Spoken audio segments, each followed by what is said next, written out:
When the credits roll, I literally stand up and applaud, shed a tear, then kiss my girlfriend, bought a holiday in Rome, and made myself a cup of coffee. This is what a good game can do to you. Through the whole time I was shouting "take that Nazis" with a grin on my face. I didn't expect anything less from Raven Software. Those guys really know how to make not only good FPSs, but they delve into other genres and make awesome games. Sadly, this is one of their last games before they were shifted to help develop Call of Duty titles. The reason is lackluster sales on Wolfenstein and their last original IP, Singularity. Also, this is their second game using id Software IP, the first being Quake 4. The game is published by Activision.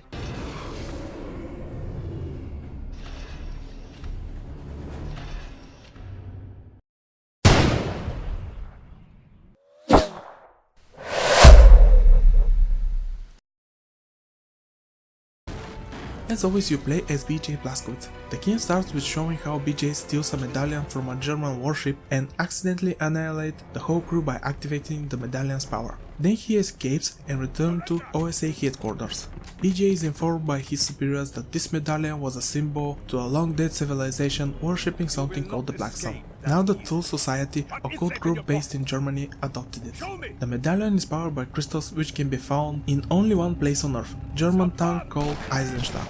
BJ's superiors make a contact with the local resistance group named Kaiser South Circle and they give interesting information. The whole operation in Eisenstadt is run by General Zeta. What exactly is he doing there? It's up to you to find out. BJ is immediately dispatched there to investigate because he is the only man for the job. The story is probably the weakest part in my opinion. It's not very interesting, it's way too familiar. Despite that, with time you can feel that the stakes are getting bigger and bigger. Interestingly enough, the story and world gave me Indiana Jones vibe. The plot is held by the amazing soundtrack, which amplified this feeling. Check the links in the description and tell me those tracks don't remind you of Indiana Jones. The only thing missing is the whip. When you arrive in Eisenstadt train station, you almost immediately are thrown into action. No time to waste. Someone tipped the Nazis to your arrival. You make your way underground and you meet Eric Engel from Kreisau Circle. He explains that before you go to their safe house, you can help the resistance to strike a train carrying experimental weapons. So with your allies you start shooting your way into the train station.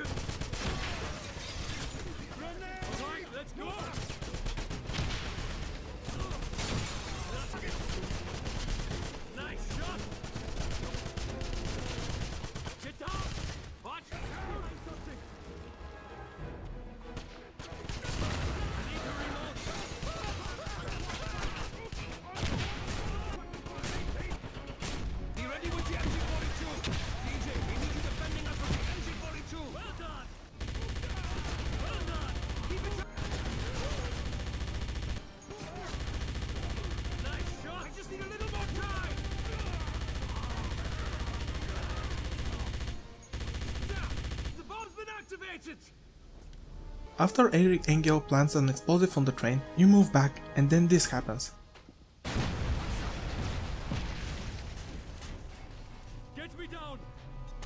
Everyone starts floating and from the blow-up train, a blue liquid is spilled on the ground.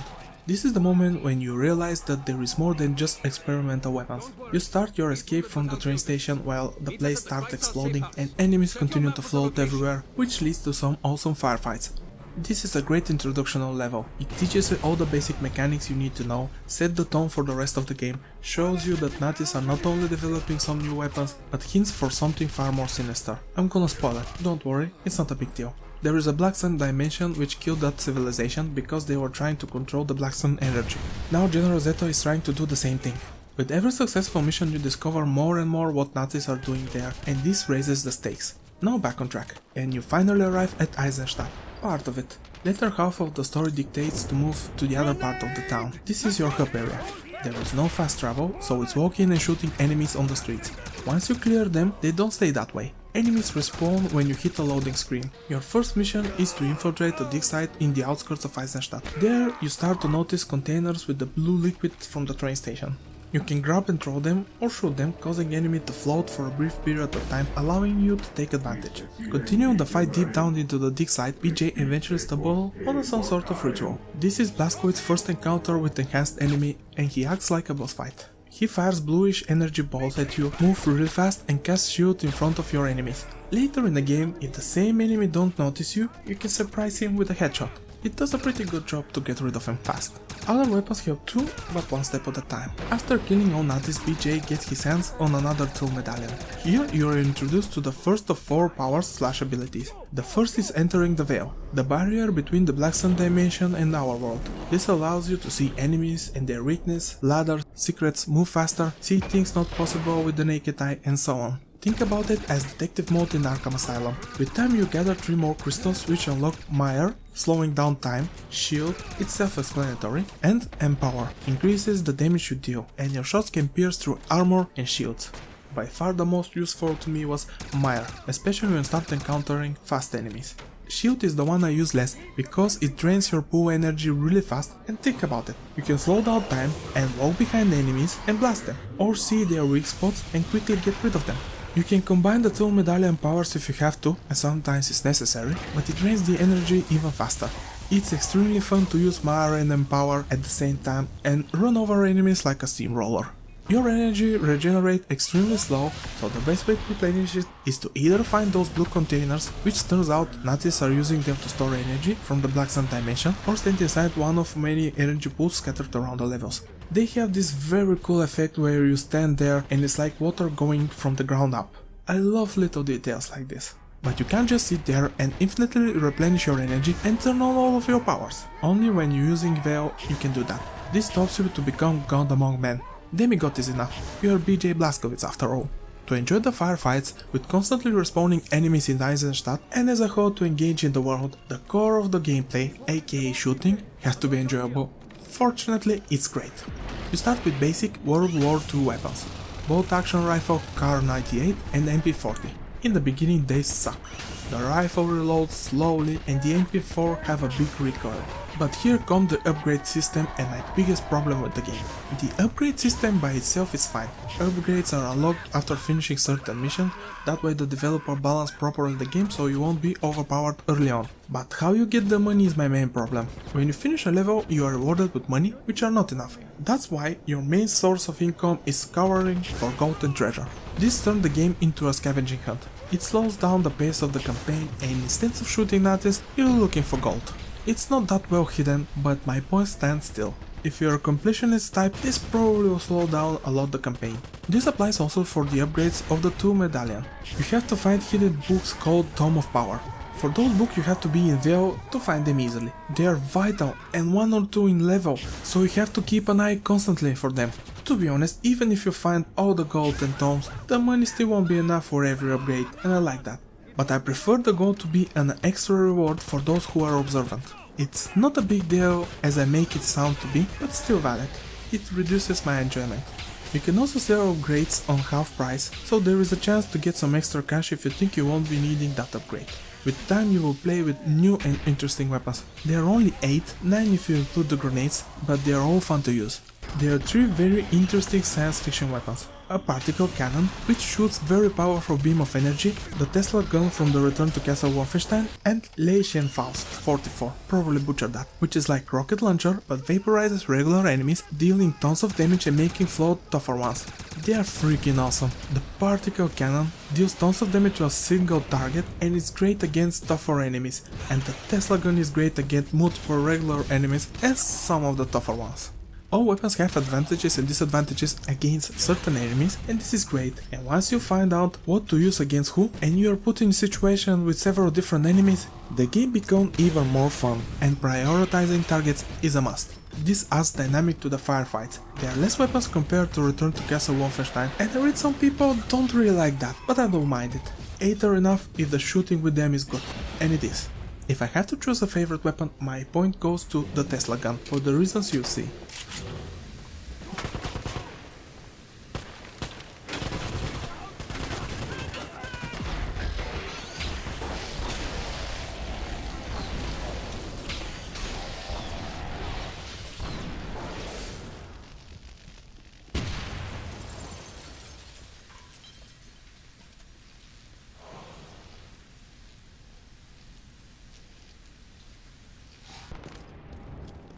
The level design is good. Eisenstadt is great. You can climb on roofs, find tons of secrets, engage in intense firefights in the streets, enter buildings and so on. There is a never dull moment while you're traversing the streets, following the marker to your next objective. Because of the great gameplay and for one more reason, every new enemy that you encounter during your missions start to show up on the streets. That way the shooting doesn't become stale. When you recover the 2 medallion in the beginning, you rescue Sergei Kovlov. He's a member of the Golden Dawn, group of scholars who specialize in the occult, and they are here to find out what the Nazis are doing. Golden Dawn and the Kreisau Circle are the places from which you will get your missions. They are typical: rescue, destroy, investigate, /kill. 2 Golden Dawn members are missing while investigating a farm? You check it and bam! Underground Nazi base. Tear it apart.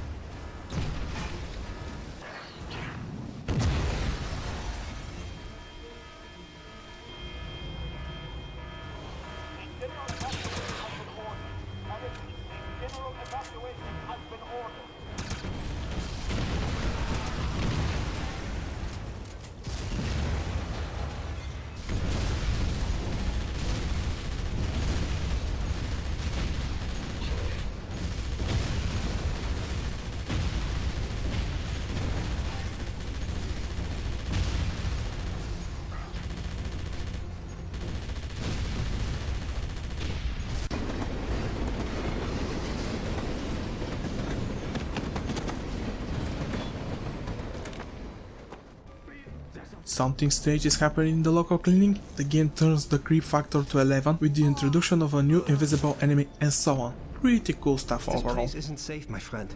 The Nazis are keeping us as test subjects doing awful experiments. And now there's some kind of horrible monster around.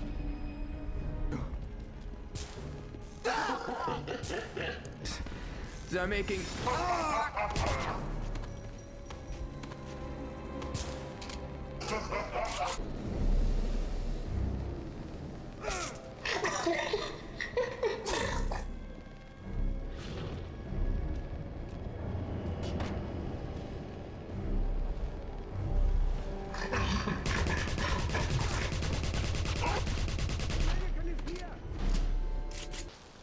What I wonder is why Eisenstadt is separated by loading screens at certain places. Is it because of consoles or something else, like respawning enemies? The town is not that big and I think it's possible to make the game without them. Also, spawning enemies is kinda weird. When you enter an area after loading screen, you face a big number of different enemies. But when you die and enter the same area, they don't spawn. It's weird, it's way too random. But again, this happens if you die. When you reach certain point in the story, around halfway through the game, you move to the other part of the town, which is better because of the density and variety of enemies and its new location. That way the game feels fresh. The only reason to go back is if you want to collect all the gold and tomes scattered around the first part. Despite the fact there is no castle Wolfenstein, there is still whole level inside and outside of castle. You and your allies are taking it over.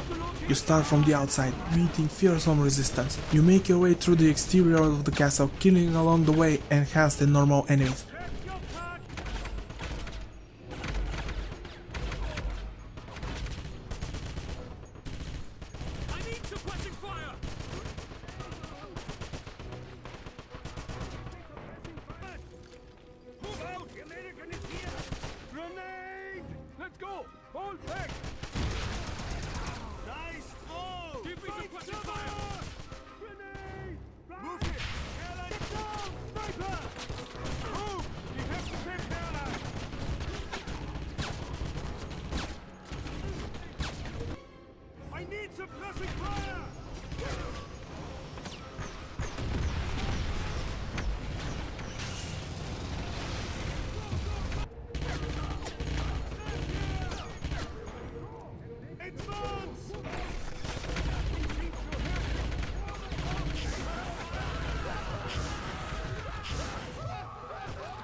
Then you find Glacian Faust 44 and immediately after that you meet a giant creature from the Black Sun dimension, which couple of levels before it was a boss fight. You prepare for a great firefight and start thinking if you have enough firepower. Oh. Moving on. It's one of the best levels. As a favorite one I can say it's the airfield. It combines wide open spaces for a long-range combat and indoor sections for a tense shootout. A lot of explosions, culminating in a boss fight of some sort, surrounded with tougher enemies. It's more like facing off a couple of tougher enemies. And speaking of enemies, they're fairly diverse. In the beginning, you will shoot mostly regular soldiers with different weapons, but quickly after that newer types will start to show up. Some with sci-fi weapons and body armor, or enhanced with supernatural abilities, others are flying. There are only two types of monsters, but as I said, when you combine the different type of Nazis, you will get into great shootouts.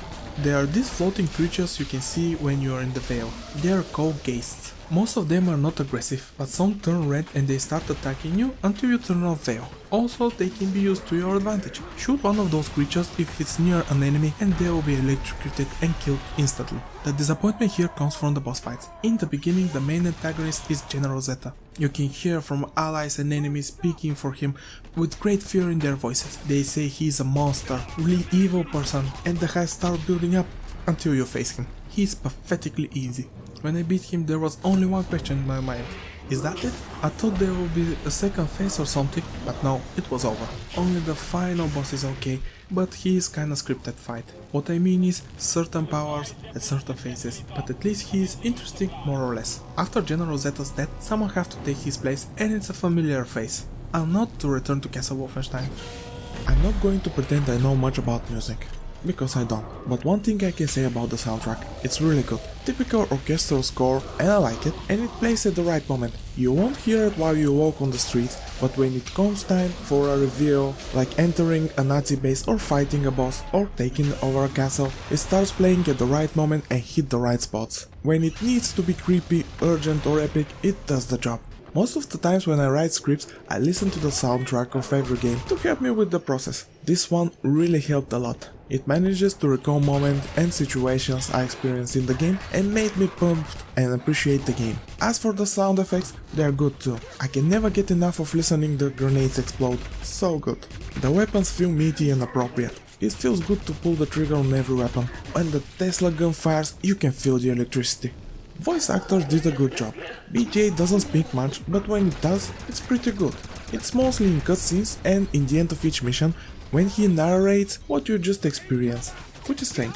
I know they made it like he's filing a report to his bosses, and it fits the game, but it feels weird to say what you saw and do a couple of minutes ago. Other voice actors do a fine job too. There is a very cool nod to Wolfenstein 3D. From time to time when a German soldier dies, he shouts "Mein Leben", and I always find it funny for some reason.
The title of the video is The Lost Wolfenstein Game, and until now I never mentioned why is that. The answer is very simple. There is no digital release and the prices on eBay, especially on the PC version, can go up to £90. This is sad.